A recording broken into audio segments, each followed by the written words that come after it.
تفاصيل أجمل يوم في حياتي. كيف دمجت ثقافتي العربية مع ثقافة زوجي البريطانية. المعازيم بدأوا يجوا من الساعة 12 الظهر. هنا قدمنا لهم قهوة عربية. طبعا طول ده الوقت أنا ماني مستوعبة إيش بيصير لأني بس بحاول أجهز بأسرع ما يمكن. بس أول ما الضيوف دخلوا على بالم كورت وهم بيشربوا القهوة. جبنا كورتات، يعني دول البنات اللي بالكمانات وقاعدين يعزفوا كلاسيكال ميوزك، نبغى نبين إننا راقين يعني. وعلى الساعة 1 بدأنا السيرموني. سوينا بالضبط زي ما طول عمري شفت في الأفلام. حطينا كراسي على اليمين وعلى اليسار ومن النص في ممر. المعازيم كلهم جلسوا. أول شيء ينزف العريس مع أمه، بعدين أهله يمشوا وراه، بعدين أخواني مع أمي، وكمان خلينا بعض الأطفال من العائلة يرموا الورد. مرة كان كيوت. بعدين العروسة تنزف مع أبوها. كانت من أجمل لحظات حياتي، بالذات إنه أبويا كان لابس الشماخ السعودي. طبعا مرة سويت دراما كده، فتحوا لي الأبواب، خرجت مع أبويا ومشيت بشويش والطرحة من ورايا. أهم شيء لما قربنا نوصل أبويا قال لي تبي نرجع. دائما أبويا لازم كده ينكت في دي اللحظات. المهم هنا جينا على السيرموني، يعني الشيء الرسمي اللي هو the wedding. تجي واحدة تتكلم وتخلينا إحنا نقول كلام. طبعا الكلام ما له أي دخل في الكنيسة، حرفيا واحدة تجي من الحكومة البريطانية وتزوجنا. طبعا قيدنا قبلها بيومين سوينا الغمرة. الزواج الإسلامي هو اللي يهم في النهاية. هذا كله بس كده كان جو لبسني الدبلة، أنا لبست الدبلة، وقعنا الورقة. بين 2 و4 كانوا بيقلبوا الصالة عشان يجهزوها للريسبشن، يركبوا الدانس فلور، الستيج، الكوشة، الطاولات، الورد، كل شيء سووه في حرفيا 2 ساعة بالضبط. ففي خلال الساعتين دي كل المعازيم كانوا في البالم كورت. في نفس الوقت أنا وجو كنا بنتصور مع أهلنا، وطبعا عشان ما يطفشوا الناس جبت واحد يعزف عود كده. حاولنا نبسط كل المعازيم. طبعا نصهم كانوا من السعودية من أهلي، والنص الثاني من بريطانيا أصحابنا وأهل جو، فكنا نبغى الكل يحس بالاحتفال والفرحة.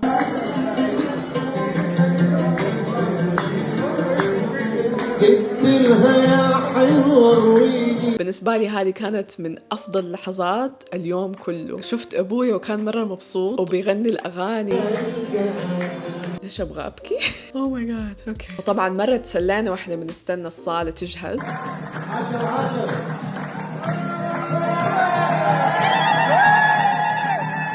وفي نفس الوقت وزعنا الأكل الصغير ده اللي كده تمسكوه بإصبعكم وتاكلوه. بعدين لما نجهز الصالة كلها خلوني أنا وجو ندخل أول عشان نشوف كل شيء سووه. ما عمري انبهرت أكتر من كده في حياتي. يعني كان لي 6 شهور بأتعب تعب عشان أجهز هذا اليوم، بس طبعا ما كنت قادرة أتخيل بالضبط كيف كان حيكون. وكان في مليون شيء لازم نختاره، الورد، الكراسي، الصحون، حتى المنديل. والله كيف تبغون نطبقه، المنيو كيف تبغوا شكله، الأسامي كيف تبغوها تنكتب، ألوان الشوكة والسكينة. فلما شفت كل قراراتي في لحظة واحدة، واو، أحلى إحساس في العالم. أجمل شيء كان الورد، بالذات العمودين اللي جنب الكوشة، وكمان الشجر الأبيض اللي جبناه. الصراحة كل التفاصيل بالنسبة لي وبالنسبة لزوجي كانت بيرفكت. قررنا نحط الدانس فلور في النص، والمسرح للفرقة كان قدام المسرح حق الكوشة، يعني هنا النص العربي وهنا النص البريطاني. وهنا على حسب الزواج على ستايل البريطاني. كلنا جلسنا وكلنا مع بعض. الوجبة كانت 3 كورسز. قررنا أنا وجو نجلس في طاولة لوحدنا. أتوقع هذا شيء طبيعي في السعودية، بس في بريطانيا عادة يجلسوا مع أهلهم.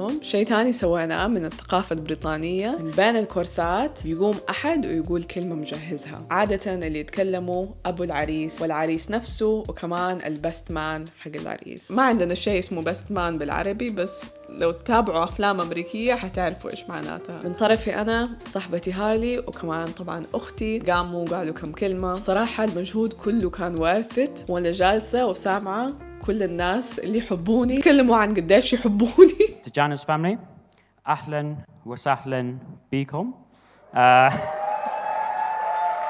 خلصنا من الأكل وصارت الساعة 7. هنا أخيراً بدأت الاحتفالات نفسها. سوينا الفيرست دانس، جبنا سموك ماشين عشان نخلي المنظر كده جيد. الصراحة إحنا اثنين مرة فاشلين في الرقص، فحرفيا أظن بس رقصنا 30 ثانية لوحدنا قبل ما شاورنا المعازيم يجوا يرقصوا معانا. الفرقة اللي جبناها كانت أليمة، عبارة عن 8 أنفار، وكلهم أصلا يغنوا ويمثلوا في مسرحيات لندن في الوست أند، ولما يكون عندهم وقت فارغ يجوا يعزفوا ويغنوا في الأفراح، فكانوا فنانين جدا. طبعا أكيد جبنا دي جي عربي كمان، يعني مو معقول أهلي جايين من السعودية وما يسمعوا غير أغاني غربية. في دي الفترة برضو قطعنا الكيكة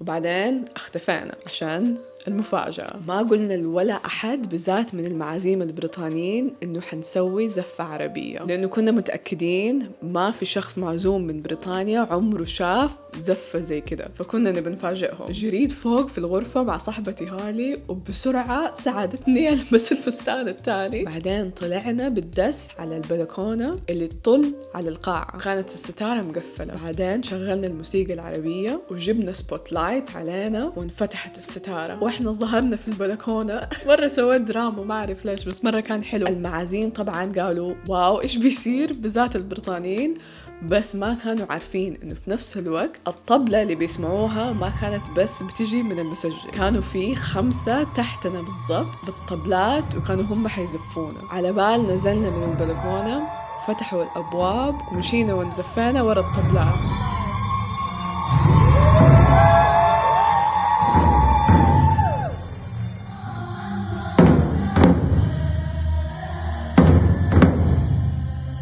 طبعاً إنه نسوي زفة سعودية في لندن شيء جداً صعب، يعني ما لقيت فرقة سعودية، فسوينا ميكس خليجي على فلسطيني على لبناني على عراقي. المهم إنه المعازيم انبهروا من ذا الموقف، حرفياً عمرهم ما شافوا شيء زي كده. طبعاً مع الرقص والدبكة والأغاني كلهم دخلوا رقصوا معانا، العريس وأبو العريس وأهلي. مرة كان جيد.